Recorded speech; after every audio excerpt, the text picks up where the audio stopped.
Assalamualaikum warahmatullahi wabarakatuh.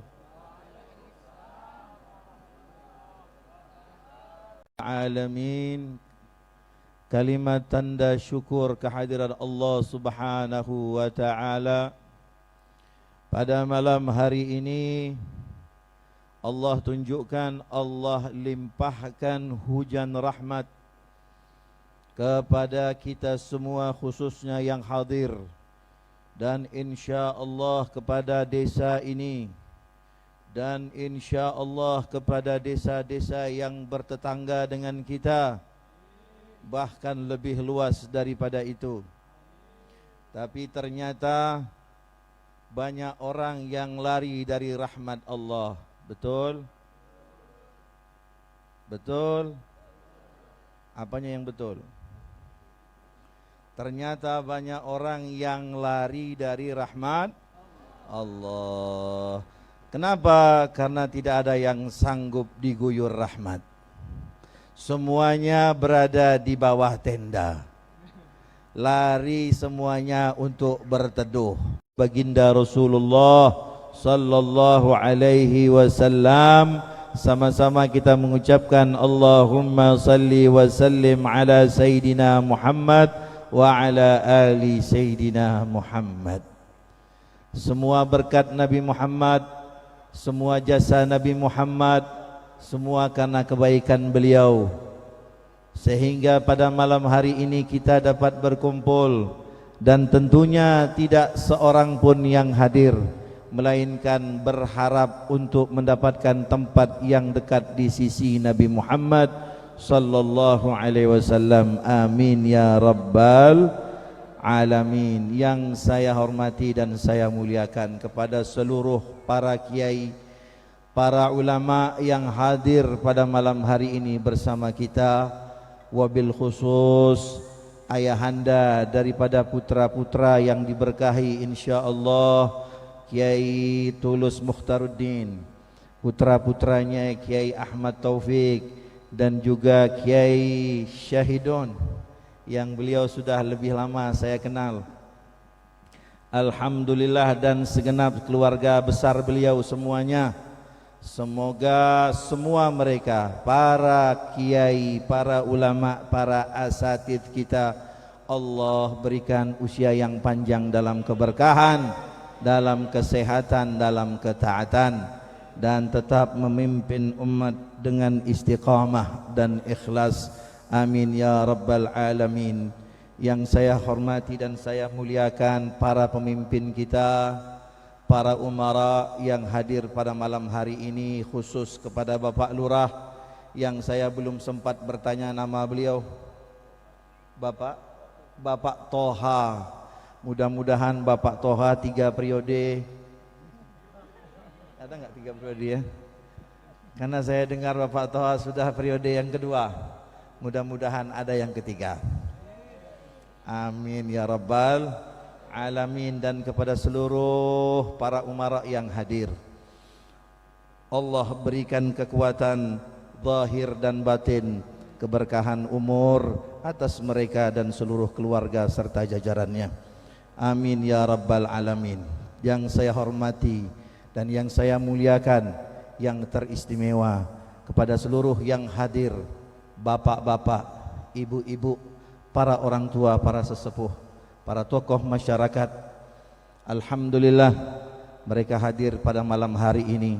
Kehadiran para orang tua menambah keceriaan daripada majelis, menambah terangnya daripada majelis, menambah cahaya daripada majelis, meskipun cahaya sudah mulai meredup.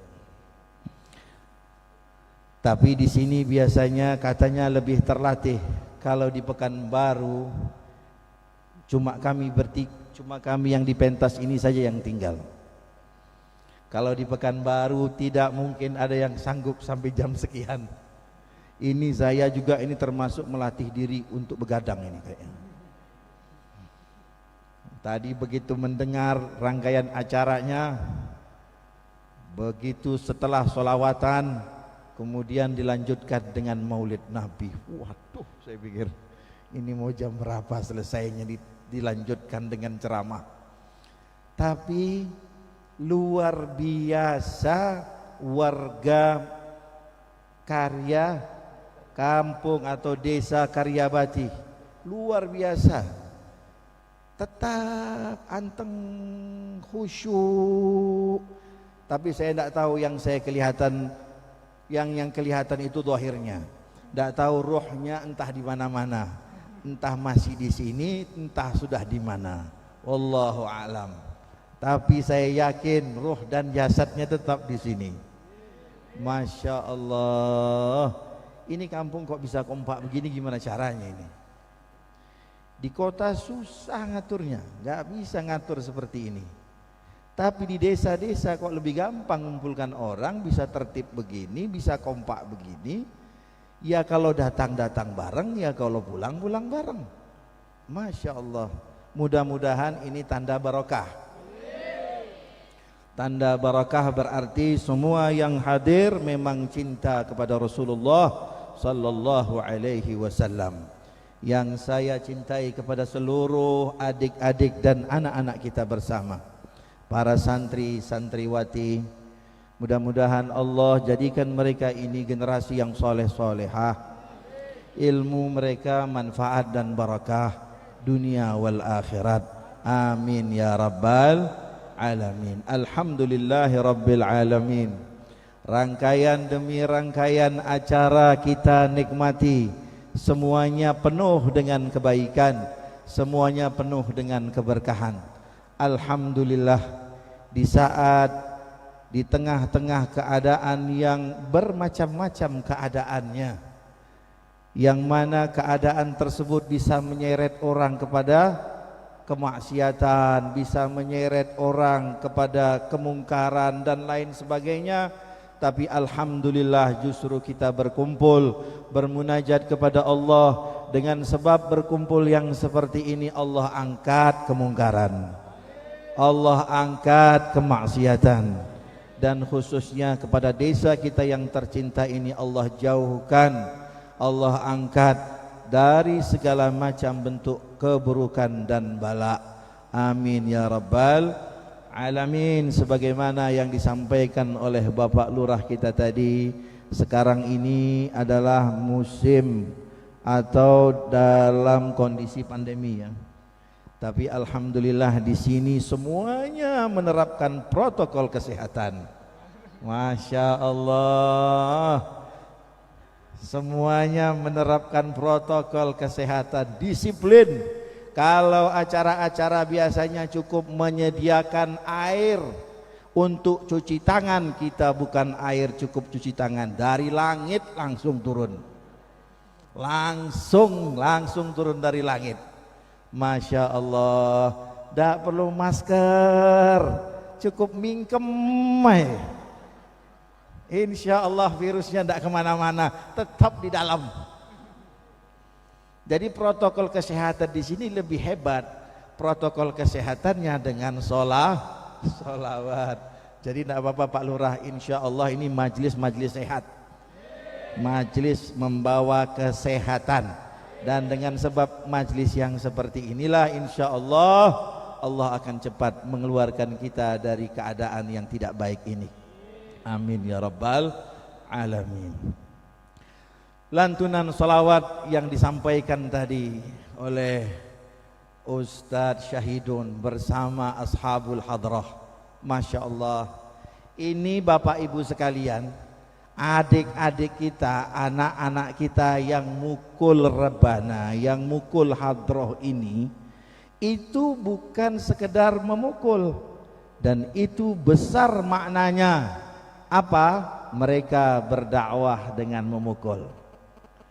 Kita tidak sadar dakwah itu macam-macam bentuknya, dan salah satu bentuknya adalah ini. Dakwahnya orang-orang yang memukul hadrah itu, mereka berdakwah dengan tangan yang memukul alat hadrah. Guru kami mengatakan termasuk juga seorang munsyid yang melantunkan solawat-solawat sehingga kita yang mendengarkan hati kita merasa adem, merasa nyaman, nikmat, menikmati. Tidak sedikit mereka yang teringat kepada Rasulullah sallallahu alaihi wasallam.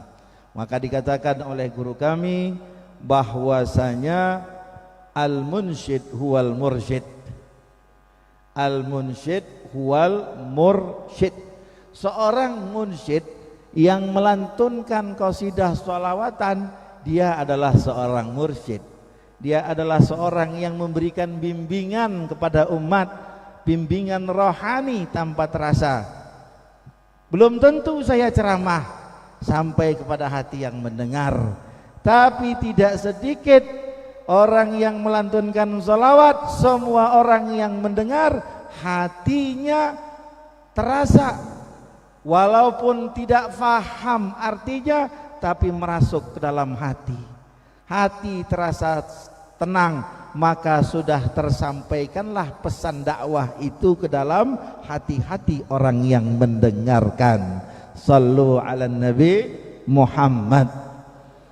Ditambah lagi dengan pukulan hadrah adik-adik kita, menambah lagi suasana yang begitu gembira, yang begitu ceria, yang mendengarkan Masya Allah. Cuma tadi yang megang bendera NU kok coba sebelah sini, ibarat kapal kok miring begini, yang sebelah sini ndak ada. Mbok ya sama-sama semua baik pegang bendera NU-nya diangkat, kok di sini malahan ini. Harusnya semangat, tapi kata dia semangat, semangat. Sanggup sampai jam 12, sanggup. Jam 1, sanggup. Tapi khusyuk, mungkin tanda khusyuk. Itu tanda khusyuk.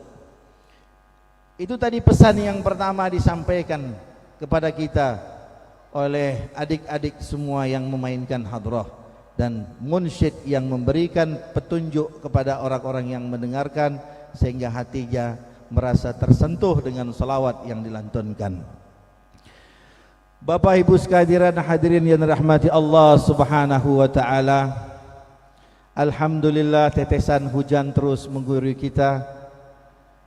Begitu terasa malam ini sejuk, indah. Mudah-mudahan ini adalah tanda yang Allah berikan kepada kita bahwasanya kita berkumpul, Allah ridha kepada kita semuanya. Kalaulah Nabi sallallahu alaihi wasallam, beliau pernah bersabda bahwasanya tidaklah setiap yang beliau lewati pada saat beliau berada di Makkah Al-Mukarramah, wala marartu bihajarin wala syajarin illa yusallim alayya wa yaqul assalamu alayka ayyuhan nabi. Nabi bersabda, Nabi menyampaikan kepada para sahabat di Madinah, sudah sekian lama berlalu peristiwa tersebut, lebih dari 10 tahun, tapi kemudian Nabi menceritakan kembali. Beliau mengatakan tidaklah satu batu pun dan satu pepohonan pun yang aku lewati melainkan semuanya mengucapkan salam kepadaku, dan salam itu didengar oleh para sahabat Nabi yang mengiringi Nabi dan mengucapkan assalamu alayka ayyuhan nabi. Semuanya mengucapkan salam.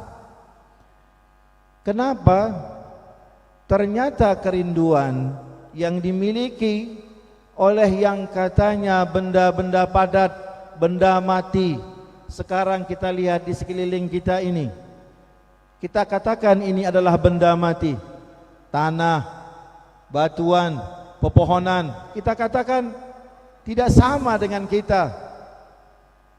Tetapi ternyata semuanya ini menyimpan kerinduan kepada Nabi Muhammad sallallahu alaihi wasallam, dan tidak satu pun yang dilewati oleh beliau melainkan semuanya ingin mengungkapkan salam.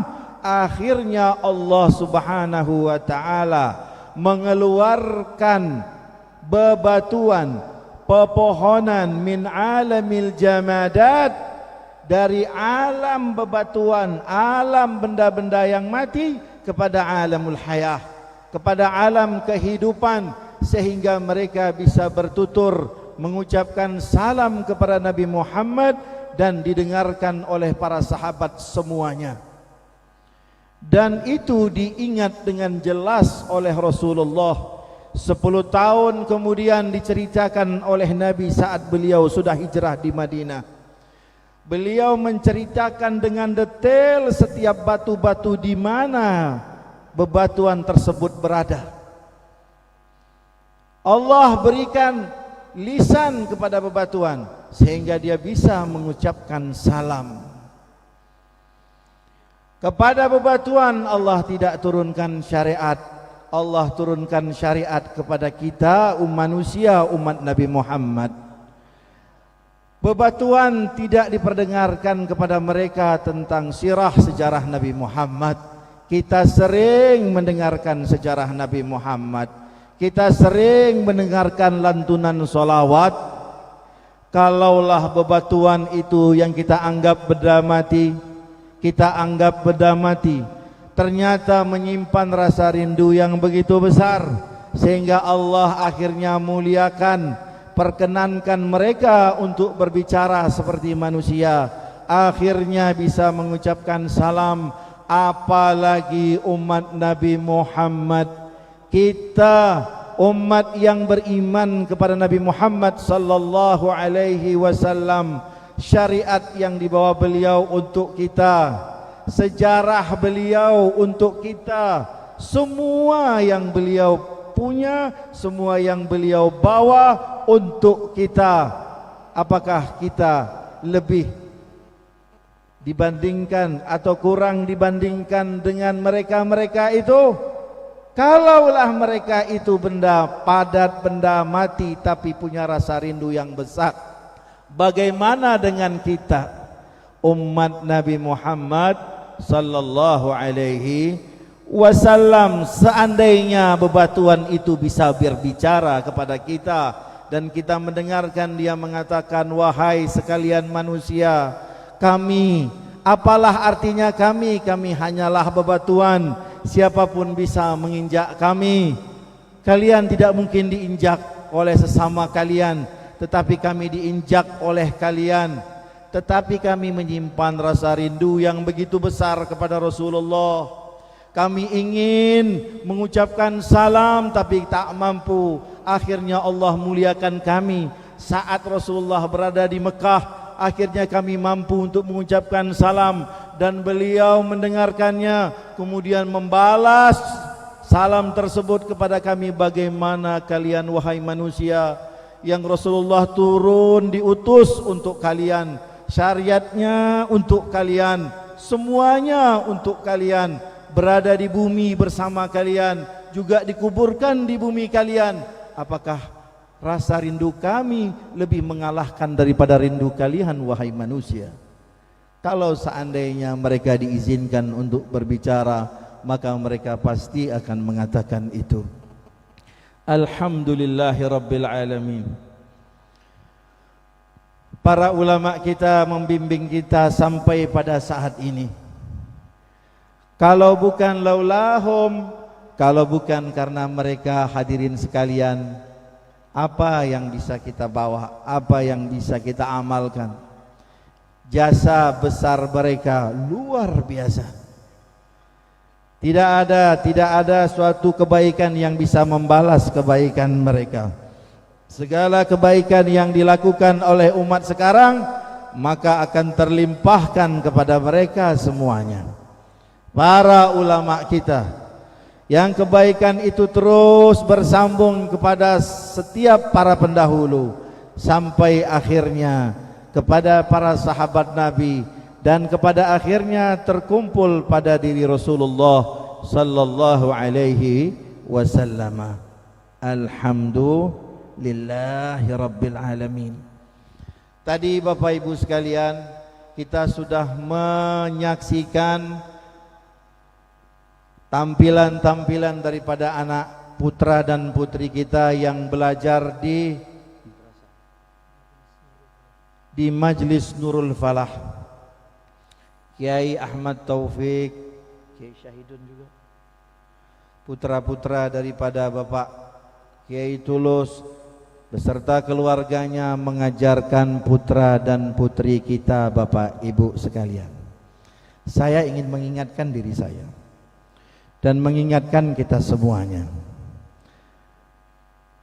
kepada mereka semua yang telah mengajarkan anak-anak kita, ketahuilah Bapak Ibu sekalian, mengajarkan anak-anak kita bukan tanggung jawab mereka. Betul? Betul enggak Pak? Betul Bu? Apakah anak kita lahir dari kita, lahir dari rahim kita, kemudian untuk dididik menjadi tanggung jawab orang lain? Tidak. Tanggung jawab kita, Bapak Ibu sekalian. Terus sebahagian waktu yang menjadi tanggung jawab kita, kita serahkan tanggung jawab tersebut kepada orang lain. Itulah guru-guru mereka, itulah ustaz-ustaz mereka, para kiai mereka. Bapak Ibu, sekali-sekali diam-diam datang ke majelis ini untuk melihat bagaimana anak-anak kita belajar. Sekali-sekali datang tanpa sepengetahuan anak-anak kita. Lihat, perhatikan bagaimana tingkah mereka saat mereka belajar. Kemudian lihat bagaimana kesabaran para ustadz dalam mengajar. Berapa sering kita tidak sanggup untuk meneruskan mengajar Al-Quran anak-anak kita di rumah karena kita tidak sanggup dengan kelakuan anak-anak kita sendiri. Akhirnya dengan segera kita harus hentikan. Dahlah, udah usah ngaji, sudah diajari kok, repot kok, susah banget. Dan kalimat itu sering kita ucapkan. Coba sekali-sekali kita perhatikan, kita lihat dari jauh bagaimana anak-anak kita saat dibimbing sama yang lain. Lihat kita di rumah yang kita ajar 1-2 orang anak kita, tapi mereka di sini yang diajar puluhan, Bapak Ibu. Saya nggak bisa bayangkan itu. Harusnya 1 orang untuk 1 orang baru imbang, betul enggak? Kalau orang lagi di ring tinju 1 lawan 1 enggak? 1 lawan 1. Enggak ada 1 lawan 10. Kenapa? Itu yang dikatakan dengan imbang. Tapi ternyata di majelis ini bukan 1 lawan 1. 1 bisa mengajar sekian banyak orang, bisa sampai puluhan orang. Apa kita enggak bingung gitu? Para anak kita cuma 1. Di rumah kita sudah repot rasanya, pegel. Betul Bapak Ibu? Ngaku. Duh, enggak semangat jawab ngakunya. Ngaku enggak? Nah, maksud saya menceritakan ini agar kita bersyukur. Ya Allah, di sini diajari, yang di sini buat tingkah lagi. Yang di sini diajari, di sini macam-macam juga tingkahnya. Belum lagi ngajak temannya, bercanda dan lain sebagainya. Dan itu dihadapi oleh mereka bukan 1 hari 2 hari, bukan 1 bulan 2 bulan, bahkan ada yang bertahun-tahun. Alhamdulillah pada malam hari ini khatmul Quran. Kita pernah ngitung tidak jamnya saja, sudah berapa jam anak-anak kita bersama para ustadznya? Tidak pernah kita ngitung. Tahu-taunya kita malam hari ini diundang untuk hadir khataman Qur'an. Nih adik-adik santri, baik putra maupun putri, kalian sekarang merasa bersyukur atau tidak? Senang tidak belajar di sini? Senang belajar di sini? Masya Allah.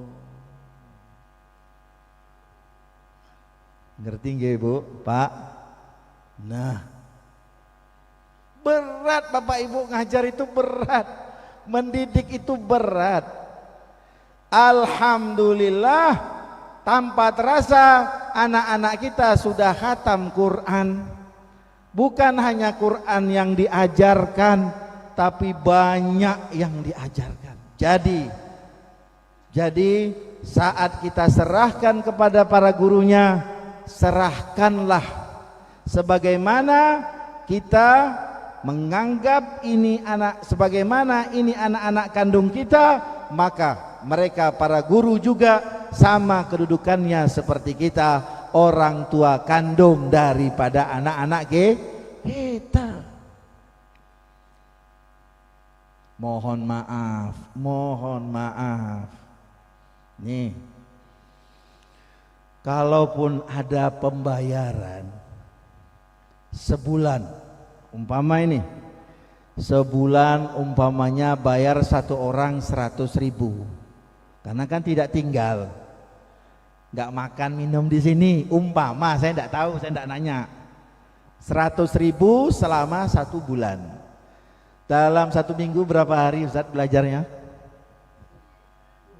Full, ya Allah, full. Ditawari sama saya belum tentu saya kuat. Satu minggu ada 7 hari, sebulan ada 30 hari, taruhlah 30 bagi 100, 1 hari berapa? Jatuhnya berapa? 30.000. Ya Bu? Ya taruhlah 30.000. Bu, 30.000. 3.000 ya? Bu, kalau duit cepat ngitung. Bu, 3.000 Bu. Pak, 3.000 ya Allah. Siapa yang mau didik dibayar 3.000? Malaikat. Betul enggak? Cuma malaikat yang mau mungkin. Ya Allah, enggak pernah ya kita ngitung kayak gitu ya. 3.000 sekolah di mana? Siapa yang mau ngajari kita, anak-anak kita dibayar cuma 3.000 sehari, atau 10.000 sehari, atau 20.000 sehari, atau 100.000 pun sehari tidak atau belum cukup. Ya Allah. Nah, artinya apa? Sekarang kita ini sama-sama lah supaya meningkatkan rasa syukur kita.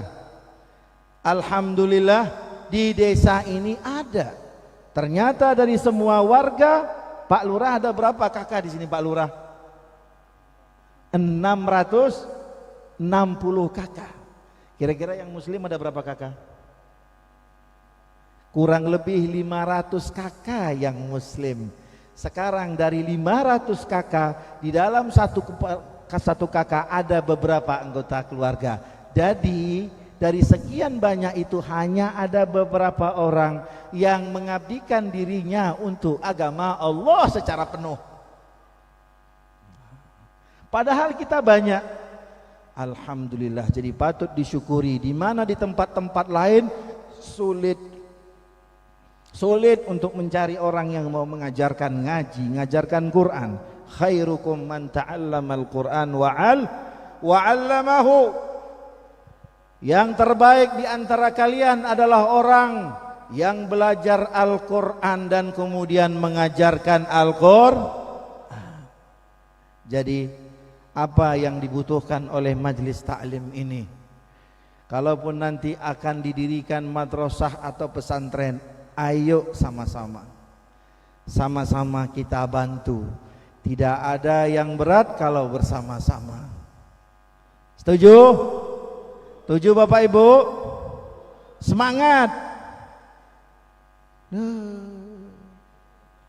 Semangat. Setuju? Sekarang kita baru tahu. Tanpa terasa sekarang alhamdulillah, mudah-mudahan ilmu mereka barakah, manfaat dunia akhirat. Apakah ada rencana Kiai Ahmad Taufik mau mendirikan madrasah? Belum. Rencana pesantren, kapan rencana pesantren? Belum mampu Bapak Ibu. Sedih saya dengarnya. Beliau itu sudah mampu. Tanda mampu itu bukan mampu bangun, mampu ngajar. Bangun lebih jauh lebih mudah daripada ngajar. Itu pesan itu. Saya belum mampu kata beliau. Nah, kita semua dengarkan di sini. Kita semua mendengarkan di sini. Tanda seseorang itu mampu bukan membangun, tetapi mengajar. Dan mengajar sudah dibuktikan, apalagi membangun. Kita semua di sini insya Allah mampu, dan nanti akan diikuti oleh yang lainnya sedikit-sedikit. Mudah-mudahan pesantren yang dicita-citakan oleh Kiai Ahmad Taufik terwujud. Amin ya rabbal alamin. Allah mudahkan segala kebutuhan untuk mendirikan pondok pesantren. Amin ya rabbal alamin. Insyaallah Allah luaskan rezeki untuk pembangunan pondok pesantren. Amin ya rabbal alamin. Ala hadhihi niyah al-Fatihah. A'udzubillahi minasyaitonir rajim. Bismillahirrahmanirrahim. Ar-Rahmanir-Rahim. Maliki yaumiddin. Iyyaka na'budu wa iyyaka nasta'in. Ihdinas siratal mustaqim. Siratal ladzina an'amta 'alaihim ghairil maghdubi 'alaihim waladdallin. Amin. Mari bapak-bapak, ibu sekalian hadirin, kita jaga, kita hormati mereka, para kiai, para ulama kita, para ustadz kita, hormati mereka. Hormati mereka. Insyaallah berkah kita punya umur. Itu tanda-tanda keberkahan seseorang yang masih memuliakan para ulama mereka, yang masih memuliakan para guru-guru mereka, karena mereka juga orang tua kita. Kalau orang tua kita disebut adalah orang tua jasad, maka mereka adalah orang tua rohnya kita.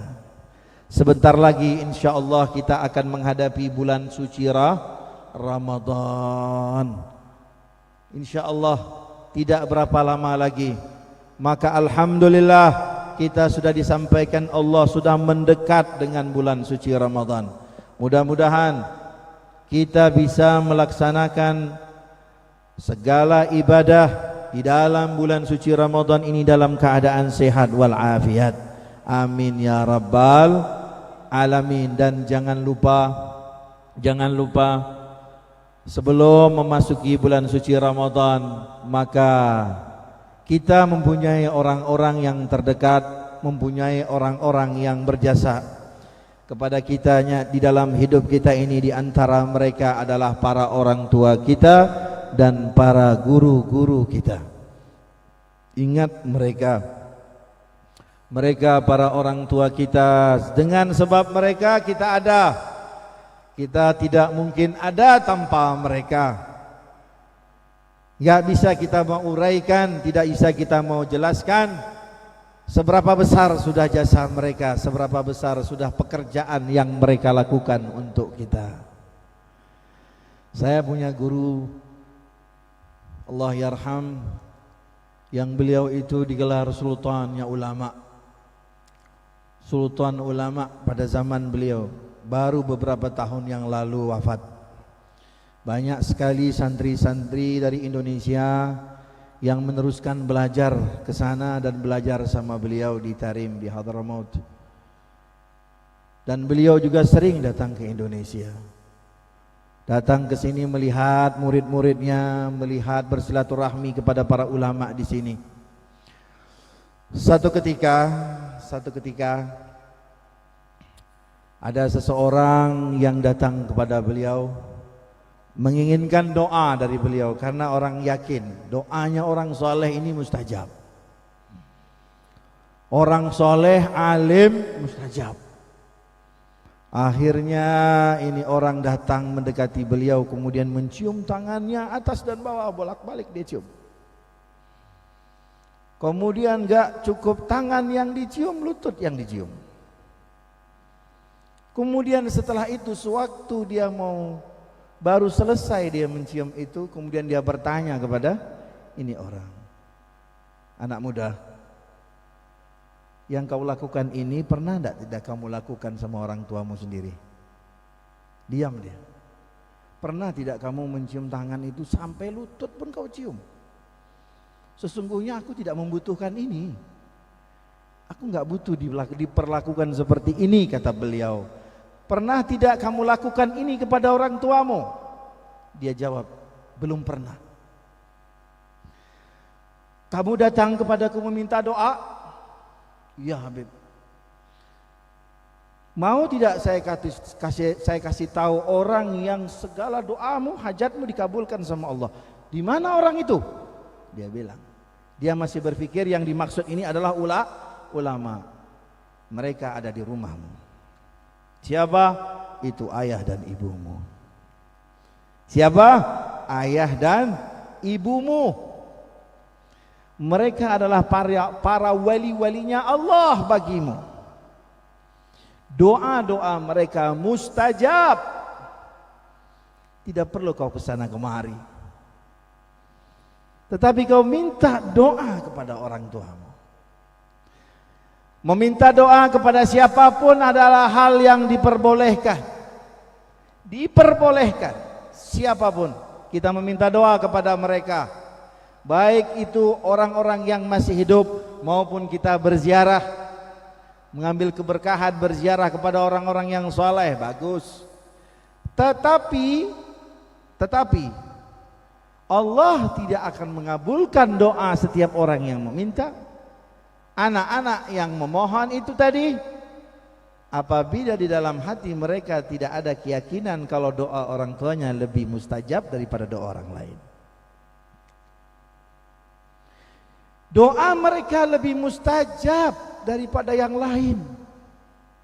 Bagaimana tidak? Kita sejak dari kandungan sudah dipelihara. Kasih sayangnya sudah kita rasakan sejak kita masih dalam perut ibundanya kita.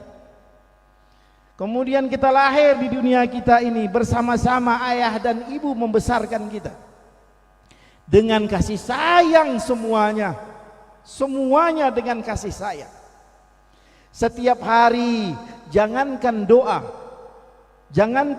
dengan mereka mengangkat kedua tangan, senandung, bahkan nama yang mereka panggil kepada kita semuanya isinya doa dan doa.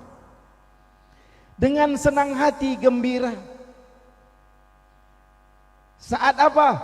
Saat kita dari mulai kecil ini berapa kali kita kencingi ayah dan ibu kita sendiri. Pernah dia marah? Tidak pernah dia marah. Tapi saat mereka sudah tua, saat mereka sudah uzur, mereka terpaksa tidak mampu untuk membersihkan kotorannya sendiri, sampai mereka harus pakai pempes. Tapi ternyata sesama anak saling melirik, siapa yang mau duluan untuk membersihkan pempes ibunya. Padahal dulu berapa kali kencingnya sudah mengotori pakaian mereka. Bahkan tak jarang kencing itu sampai mengenai muka mereka karena bermain-main dengan ayah dan ibunya. Tapi mereka tidak pernah marah, justru mereka tertawa, justru mereka senang, justru mereka gembira. Tetap anaknya dipanggil dengan panggilan yang baik. Tetap anak-anaknya ditimang dengan timangan-timangan doa. Terus itu sampai sekian tahun. Bagaimana kita tidak mengatakan doa orang tua lebih mustajab daripada doa yang lain? Betul? Ya Allah. Bapak Ibu sekalian hadirin, silahkan kita mau minta doa kepada siapapun. Silahkan kita mau berziarah kepada wali manapun. Tapi sebelum menziarahi kuburan aulia manapun, ziarahi dulu kuburan orang tua kita kalau mereka sudah wafat. Datangi mereka dulu, ziarahi mereka, berdoalah di situ. Baru silahkan kita berziarah kemanapun yang kita mau. Saya dulu pernah, waktu itu saya ingat betul, ada seorang teman saya dulu, waktu dulu masih belajar saya di Jogja, sering bolak-balik ke Solo belajar sama Allahyarham Habib Anis. Habib Anis Solo, mungkin di antara yang hadir di sini ada yang pernah mendengar nama beliau atau mungkin ada yang pernah bertemu beliau. Di situ juga Habib Syekh yang sangat dikenal oleh kita-kita tinggal di situ. Nah, maulid yang kita bacakan tadi adalah karangan daripada kakeknya. Saya mendengar sendiri waktu itu. Ada seorang anak muda datang kepada beliau dan mengatakan, dia bilang, Habib, saya pengen khidmat sama Habib. Khidmat? Bagus, niatmu bagus. Tapi saya tanya dulu, masih punya orang tua? Masih, Habib.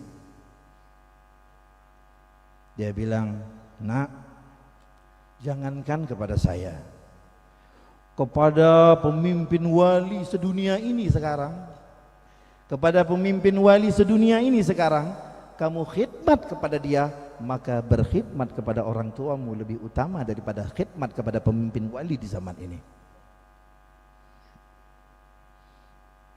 Artinya begitu. Nah, begitulah mereka mengajarkan kepada kita. Nah, orang tua kita ini, ya Allah, sebagai sebab kita mungkin sekarang sebahagian pendidikannya mungkin lebih daripada orang tuanya. Bahkan orang tuanya tidak mengenyam pesantren, tapi anak-anaknya belajar di pesantren. Sebahagian daripada kita punya penghasilan ekonomi yang lebih daripada orang tuanya. Sebahagian dari kita yang punya jabatan lebih daripada orang tuanya. Tapi ingat, bahwasanya semuanya itu Allah berikan kepada kita dengan sebab siapa? Sebab mereka. Kita sering mendengar kalau orang tua bahkan tidak pernah ngenyam pendidikan. Bahkan tidak pernah ngenyam pendidikan, apa doanya? Ya Allah, jadikan anakku lebih pintar daripada aku. Jadikan anak-anakku semuanya sekolah. Yang mereka yang sudah kenal dengan pesantren, mereka mengatakan, ya Allah, mudah-mudahan anak-anakku semuanya masuk pesantren. Mereka tidak kenal pelajaran di pesantren, tapi anak-anaknya belajar di pesantren. Berarti berkat siapa masuk pesantren? Berkat orang tua kita, yang telah mendoakan kita, yang telah bersusah payah mencari rezeki untuk kita. Maka itulah adalah aulia Allahnya kita. Yakinlah doa mereka tidak ada hijab. Tidak ada hijab antara orang tua dengan Allah Subhanahu wa ta'ala. Bahkan doa orang tua ini bukan saja untuk anaknya, tetapi sampai ke 7 turunan. Bukan 1 2, 7 turunan.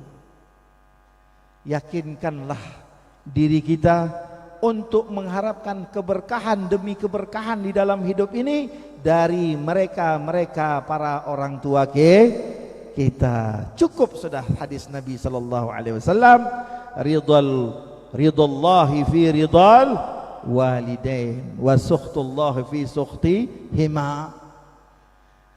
Ridhonya Allah Subhanahu wa ta'ala terletak pada keridhaan kedua orang tua, dan murkanya Allah Subhanahu wa ta'ala pada kemurkaan kedua orang tua. Nabi tidak menjelaskan itu hanya khusus untuk orang tuamu yang belajar pendidikan agama, yang belajar pesantren, orang tuamu yang ulama, orang tuamu. Tidak, semuanya.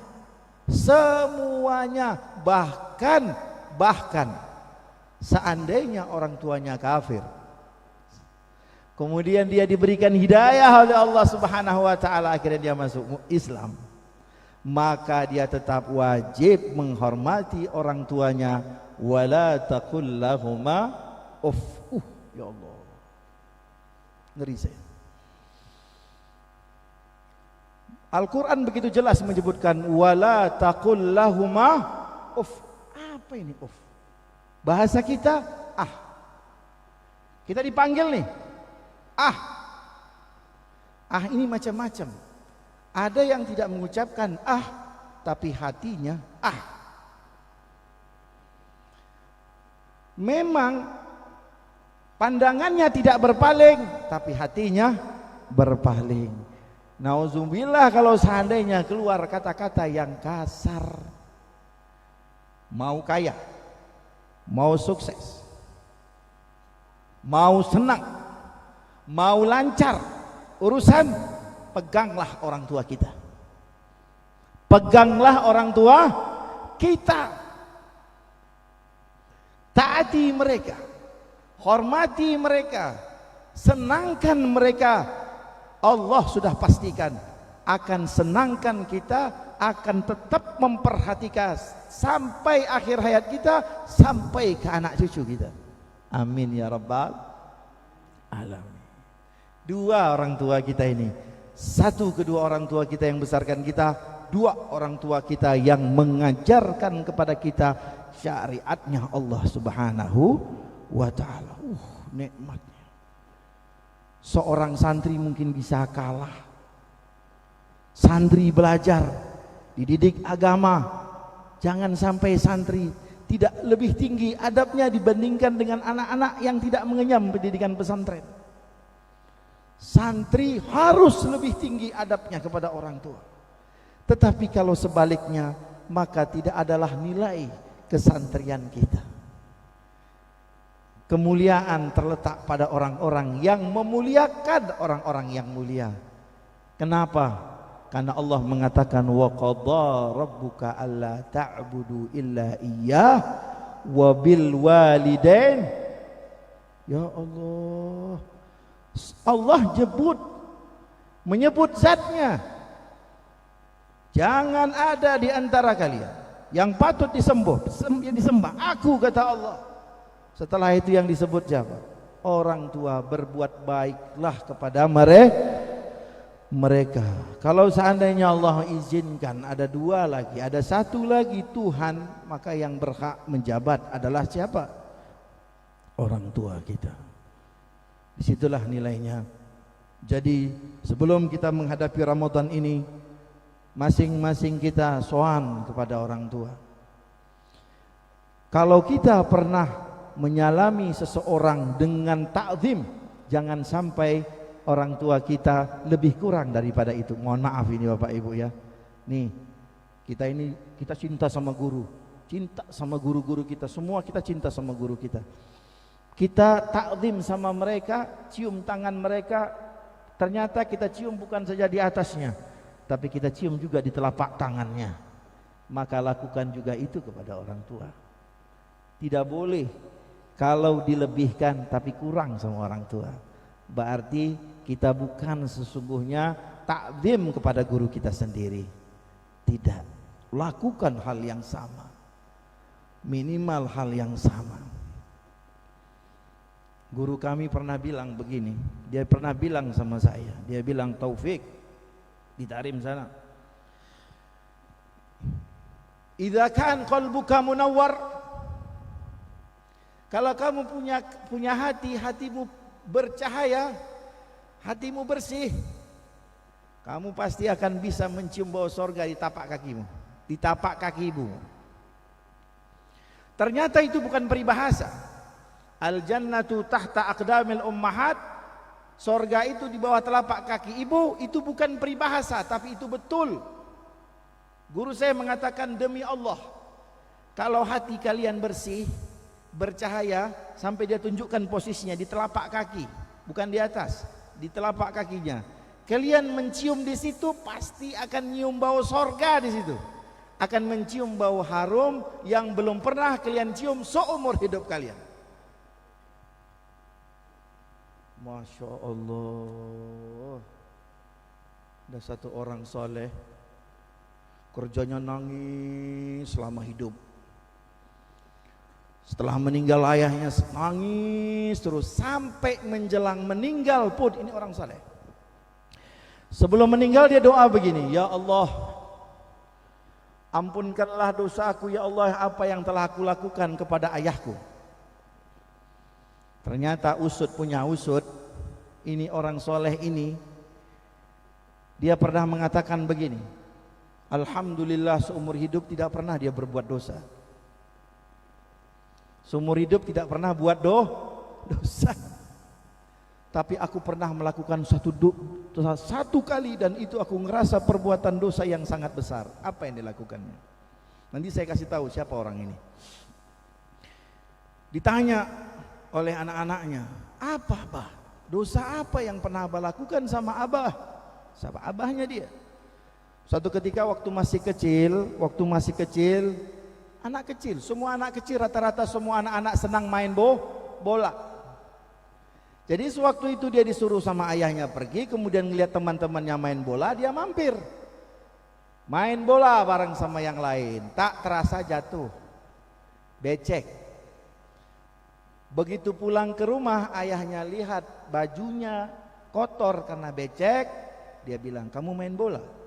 Tidak bah, jatuh. Cuma singkat jawabnya. Ayahnya bilang, kamu main bola?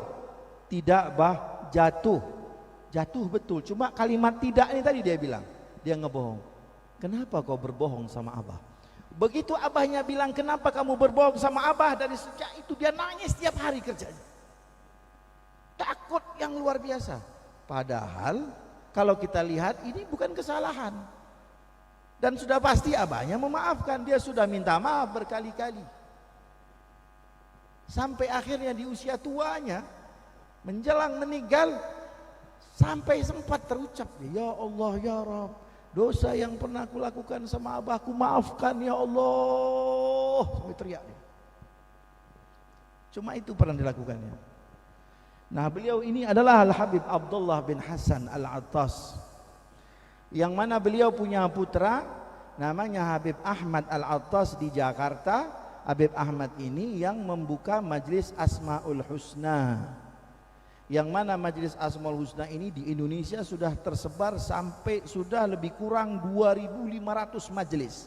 Bukan 2.500 jamaah, tapi 2.500 majelis di Indonesia saja. Nah, jadi kita mengambil cerita daripada orang-orang yang saleh ini. Kalau kita bandingkan, ya Allah, rasa-rasanya tiket untuk dapat ridha Allah sulit. Tapi ternyata orang tua kita punya tiket itu. Apa tiketnya? Cukup mereka mengatakan, saya ridho kepada kalian. Aku ridho kepada engkau nak. Walaupun dosa sudah banyak kita lakukan sama orang tua kita ini, tidak ada yang bisa memberikan tiket untuk penebusnya. Satu-satunya hanya orang tua kita saja. Minta sama. Apa itu? Minta keridhaan. Saya mohon maaf kepada hadirin sekalian. Sebenarnya saya menyampaikan ini mengingatkan diri saya sendiri. Mengingatkan diri saya sendiri juga. Karena kita ini sering lalai, sering lupa. Padahal pandangan baru mandang ini. Mandang orang tua saja apa? An-nadrah ilal walideh itu ibadah. Man qabbala jabhah, barang siapa yang mencium kening ibunya. Apa ini artinya? Zimmah minan nar, dijamin oleh Allah Subhanahu wa taala. Nyium, tapi nyiumnya bukan hanya sekedar nyium dengan cinta kasih sayang. Cium kening orang tua itu. Cium. Zimmah, jaminan dari Allah Subhanahu wa taala diselamatkan dari azab neraka jahanam. Jadi hormati orang tua kita, hormati guru-guru kita, mereka para ulama-ulama kita. Semoga Allah Subhanahu wa taala yang kita di antara kita yang hadir ini masih memiliki orang tua, Allah panjangkan usia mereka dalam kesehatan, dalam keberkahan, dalam ketaatan. Juga para guru-guru kita, para ulama kita, Allah panjangkan usia mereka semuanya dalam kesehatan, dalam keberkahan, dalam ketaatan. Dan semoga kita semuanya dikumpulkan nanti di akhirat bersama mereka semuanya. Kita tidak ingin berpisah, sebagaimana kita menangis saat mereka berpisah dengan kita karena wafat. Begitu juga di akhirat kita juga tidak ingin berpisah dari mereka. Kita ingin berkumpul bersama mereka nanti di akhirat bersama junjungan kita Nabi besar Muhammad sallallahu alaihi wa alihi wasallam. Mudah-mudahan bulan Ramadan tahun ini Allah anugerahkan kepada kita jauh lebih baik daripada Ramadan sebelumnya. 1000 kali lebih baik daripada Ramadan sebelumnya. Di dalam niat-niat yang saleh, di dalam amal ibadah, di dalam akhlak, dalam adab, dalam rezeki, zahir batin, dalam kesehatan, di dalam keselamatan, dan dalam semua yang Allah berikan sama kita jauh lebih baik, jauh lebih banyak. Amin ya rabbal alamin. Ini saja yang dapat saya sampaikan. Saya mohon maaf apabila ada yang salah. Tidak ada maksud menyinggung siapapun juga.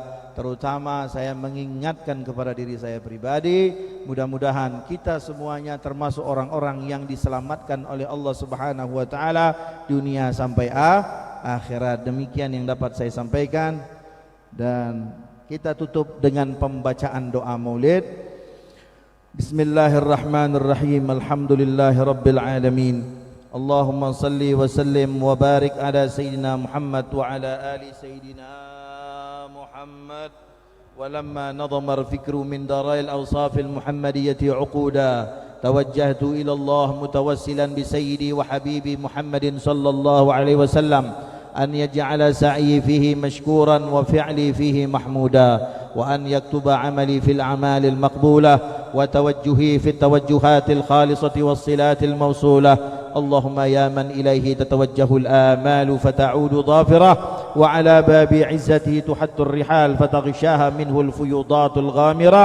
نتوجه إليك بأشرف الوسائل لديك سيد المرسلين عبدك الصادق الأمين سيدنا محمد الذي عمت رسالة العالمين أن تصلي وتسلم على تلك الذات الكاملة مستودع أمانتك وحفيظ سرك وحامل راية دعوتك الشاملة الأب الأكبر المحبوب لك والمخصص بشرف الأفخار في كل موطن من مواطن القرب ومظهر قاسم إمدادك في عبادك وساقي كؤوس إرشادك لأهل ودادك سيد الكونين وأشرف الثقلين العبد المحبوب الخالص المخصوص منك بأجل الخصائص. اللهم صل وسلم عليه وعلى آله وأصحابه وهل حضرة اقترابه من أحبابه. اللهم إنا نقدم إليك جاه هذا النبي الكريم ونتوسل إليك بشرف مقامه العظيم أن تلاحظنا في حركاتنا وسكناتنا بعين عنايتك وأن تحفظنا في جميع أطوارنا وتقلباتنا بجميل رعايتك وحصين وقايتك وأن تبلغنا من شرف القرب إليك وإلى هذا الحبيب غاية آمالنا وتتقبل منا ما تحرقنا فيه من نياتنا وأعمالنا وتجعلنا في حضرة هذا الحبيب من الحاضرين وفي طرائق اتباعه من السالكين ولحقك وحقه من المؤدين ولعهدك من الحافظين. اللهم إن لنا أطماعا في رحمتك الخاصة فلا تحرمنا وذنونا جميلة هي وسيلتنا إليك فلا تخيبنا. آمنا بك وبرسولك وما جاء به من الدين وتوجهنا به إليك مستشفعين أن تقابل المذنب منا بالغفران والمسيء بالإحسان والسائل بما سأل والمؤمل بما أمل وأن تجعلنا ممن نصر هذا الحبيب ووازره ووالاه وظاهره وعم ببركته وشريف وجهته أولادنا ووالدينا وأهل قطرنا ووادينا وجميع المسلمين والمسلمات والمؤمنين والمؤمنات في جميع الجهات وأدم راية الدين القويم في جميع الأقطار منشورة ومعالم الإسلام والإيمان بأهلها معمورة معنى وصورة. واكشف اللهم كربة المكروبين واقضي دين المدينين واغفر للمذنبين وتقبل توبة التائبين وانشر رحمتك على عبادك المؤمنين أجمعين واكفي شر المعتدين والظالمين وابسط العدل بولاة الحق في جميع النواحي والأقطار وأيدهم بتأييد من عندك ونصر على المعاندين من المنافقين والكفار واجعلنا يا ربي في الحصن الحصين من جميع البلايا وفي الحرز المكين من الذنوب والخطايا وأدمنا في العمل بطاعتك والصدق في خدمتك قائمين وإذا توفيتنا فتوفنا مسلمين مؤمنين واختم لنا منك بخير أجمعين. وصلي وسلم على هذا الحبيب المحبوب للأجسام والأرواح والقلوب وعلى آله وصحبه ومن إليه منسوب وآخر دعوانا أن الحمد لله رب العالمين. سبحان ربك رب العزة عما يصفون وسلام على المرسلين والحمد لله رب العالمين. الفاتحة.